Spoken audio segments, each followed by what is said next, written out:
Update. My deceased wife's parents are trying to take my children. Original story. I was married to Kate for almost 16 years, together nearly 20. She was the absolute light of my life, at the center of my world, and her death has been devastating to both me and our 3 children, 17 female, 14 male, 10 male. Our family was very close, and her death was unexpected. We are estranged from Kate's parents. She was already no contact with them when we first met, and we continued keeping no contact with them. They attempted pretty often to get in contact with us, and Kate and I always shut it down immediately. We were in no contact with them because they were incredibly horrible to Kate growing up. They don't accept responsibility for their actions. They say they were just confused kids and didn't mean for anything serious to happen to Kate. But something serious did happen to Kate. Kate suffered from seizures from a traumatic brain injury she got at her mother's hands, and it was a seizure that killed my wife 3 weeks ago. So I rest the blame for my wife's death squarely on her parents' shoulders. Since she passed away, her parents have begun harassing me, saying that they're owed a relationship with their grandchildren. I say I don't owe them crap, and continue to deny them requests, throw away the letters, donate the gifts, just like Kate had always done. Now, I've been sent a letter that they're suing for grandparents' rights. I am terrified. I'm terrified that my in-laws are going to get their hands on my children and take them away from me in the wake of the traumatic death of their mother. Am I doing the right thing by keeping distance from her parents? I've turned everything over to the lawyer, but I'm wondering if this is the right thing to do. All 3 kids are in therapy even before their mother's death. The older 2 kids know some details of the relationship between Kate and her parents, but not the entire story. Now for the top advice before reading the update. Yes, you are doing the right thing.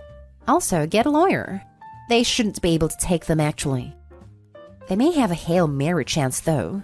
Some states have a grandparents' rights laws for visitation, sadly for situations similar to this. The laws are for, in the event of a parent's death, the surviving parent going AWOL and depriving the deceased parent's family/grandparents with access to the children.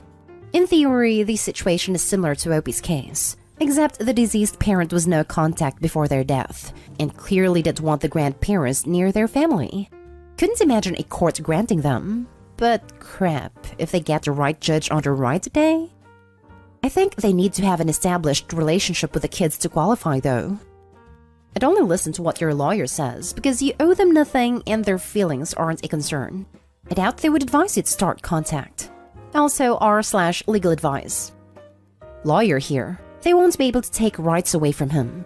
Unless OP is lying, most, if not all states, prioritize bio-parents' rights over grandparents, even when bio-parent is in jail or substance dependent. The worst that can happen is visitation, but they have not had continuous contact with these children prior to his wife's untimely and devastating death. So, I don't know how they'll even get visitation. OP, it's clear you're in a lot of pain and stressed out, but they really don't have a leg to stand on. Stand your ground. They have no claim to these children. In most states, grandparents' rights are set up for if there is a messy relationship and one parent dies, the other parent cannot keep the children away from that side of the family, which is not what's happened from your description. Based on the history as well, even for visitation she has no case, depending on your location. She hasn't had a relationship with them ever, so there would be a loss of relationship now that your wife is deceased. But have a very serious talk with your kids about this. Older kids get more info obviously, since grandparents could reach out to them directly to manipulate their way into a relationship. And now for the update. A year ago, I came asking advice as my deceased wife's parents were trying to take custody of my 3 children. I want to thank everyone for the advice they gave us. Someone commented about an FU binder, and that came in so handy to fight against these horrific people. It was a really long 9-month battle. I got to know the CPS officers and our night shift police officers on a first-name basis. They reported me for mistreating my children, my dogs, even for breaking into my neighbor's house. In the heat of it, I gathered my kids with our family therapist and asked if they wanted to move. Our house had so many good memories, but also one big terrible memory. I don't like to think of it as running away or hiding, but as the freshest slate we could manage. We're in an entirely different state now, with no contact orders in place to protect us in the future. We miss Kate more than words could ever convey, but we're all together still, and that's the most important part. Good thing you were able to get past them. They're terrible human beings by doing all these things to you and your kids. They alienated themselves from their grandkids by what they've done to them. All the best. I often wonder how evil people exist. Like, I can't fathom sitting around lying just to lie. Do they believe this ugliness? I'm so glad you got away from these awful demons posing as people. Sending light.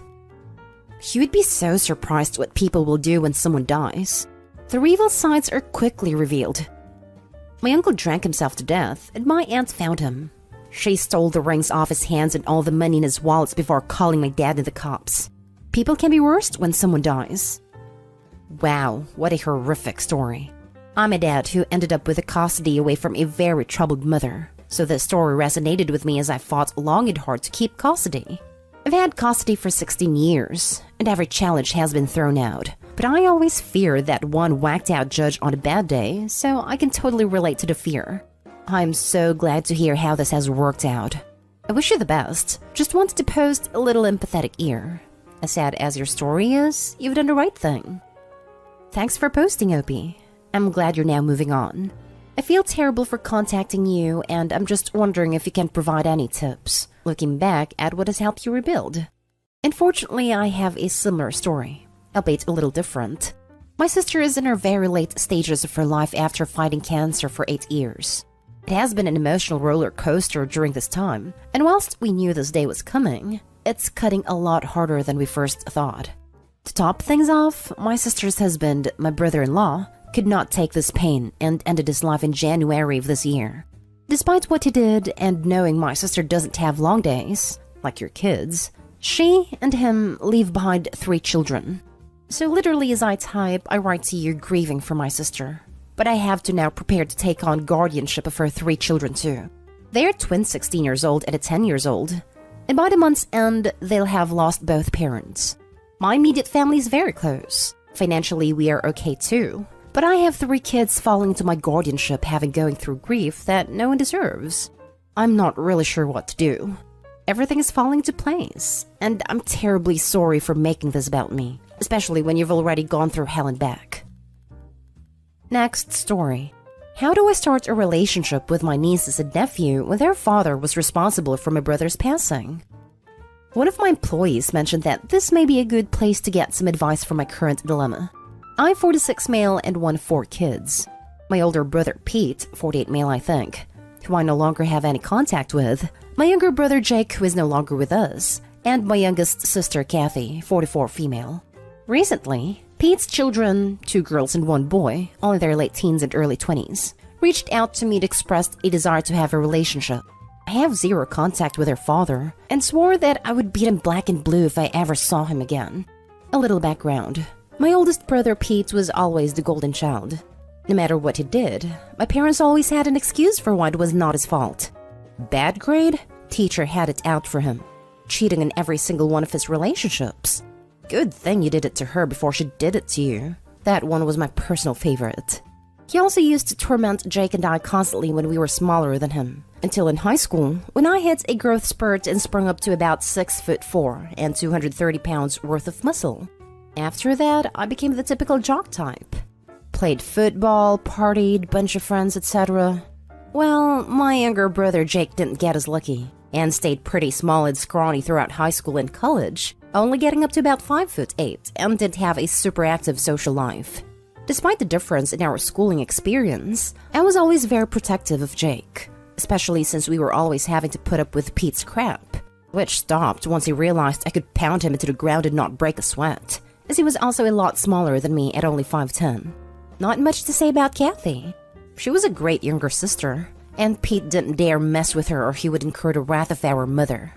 So in the late 90s, Jake met his first real girlfriend, Amy, and was over the moon about her.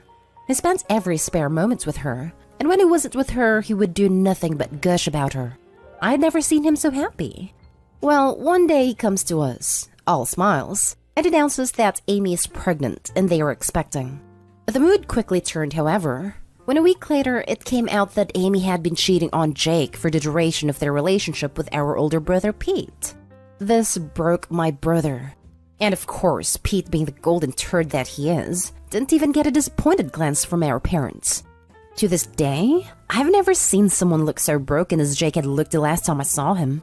I believe his heartache was only compounded by the fact that my parents basically told him to get over it and be happy for our brother. Well, about a week after this revelation came to light, he ended himself.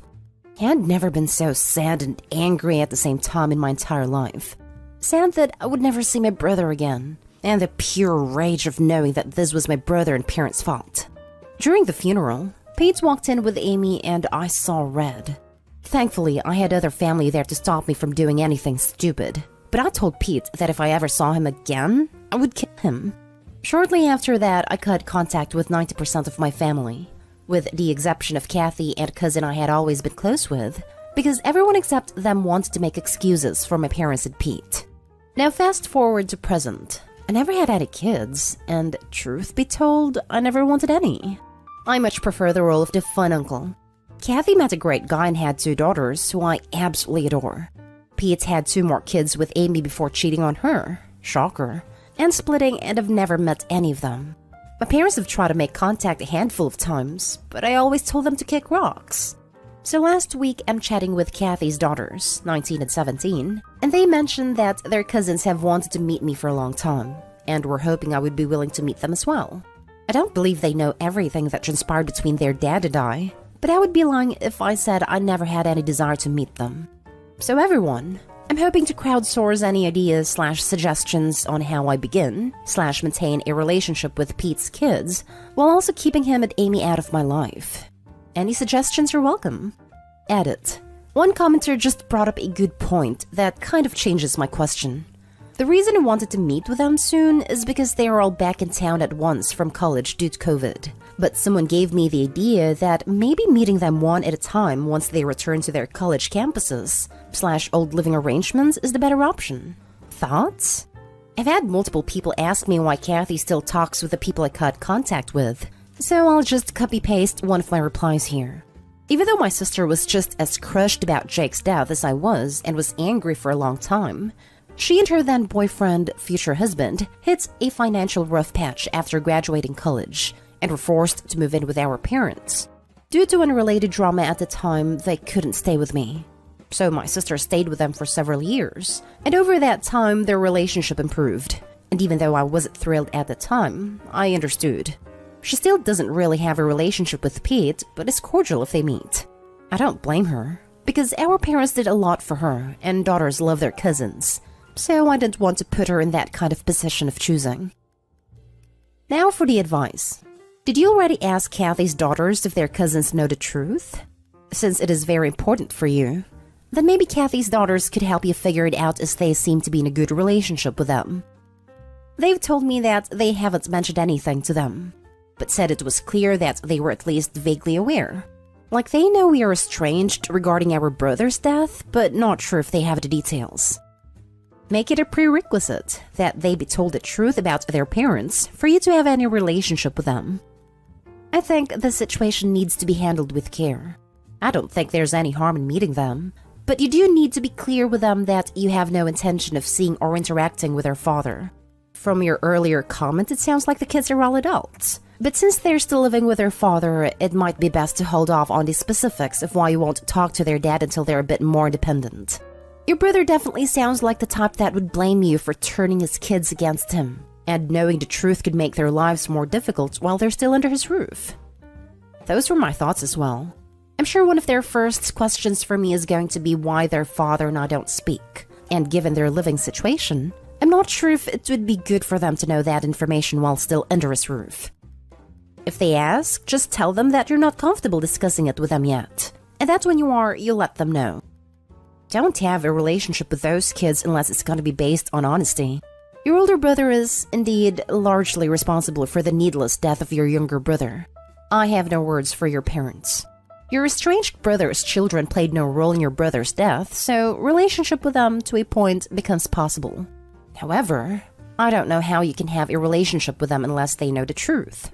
It's time for your older brother and your parents to own their dishonesty and dysfunction. I'm so sorry for your heartache, Hirobi.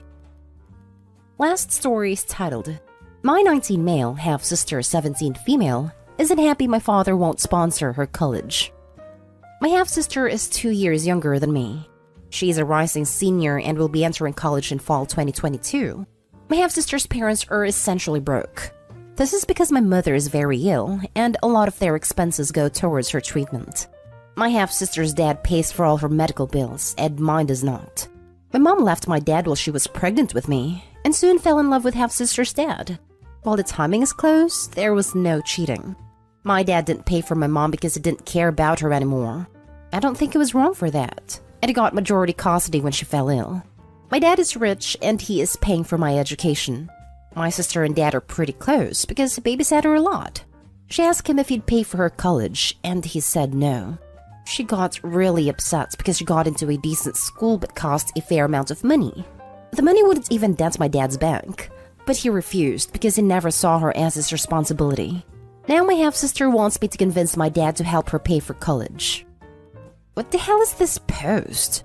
If your ex who left you 20 years ago has another kid with someone else, you're not responsible for paying for them to go to college. At all. People are weird AF. More like some Americans are entitled AF. What did I just read? His responsibilities to his child, you, just like all parents. Your sister's parents are responsible for her. Sorry, someone had to say that. It's crazy how some of the comments think the dad should help. He's not an ATM. Exactly. He's nice to her, which is good enough considering what her mom did. It sucks, she'll have to work through to get uni, but if she chooses an in-state school, it won't be that bad, honestly. It's one thing to help out your ex and make sure your child has a good relationship with her half-siblings. It's quite another to pay for a child's college education that isn't yours. Your half-sister is not being realistic. Even though it would not make a dent in your dad's financial situation, he's not her dad. If her parents can't afford to send her to college, there are grants, scholarships, and loans. She needs to talk to her school counselor and see what kind of help she can get.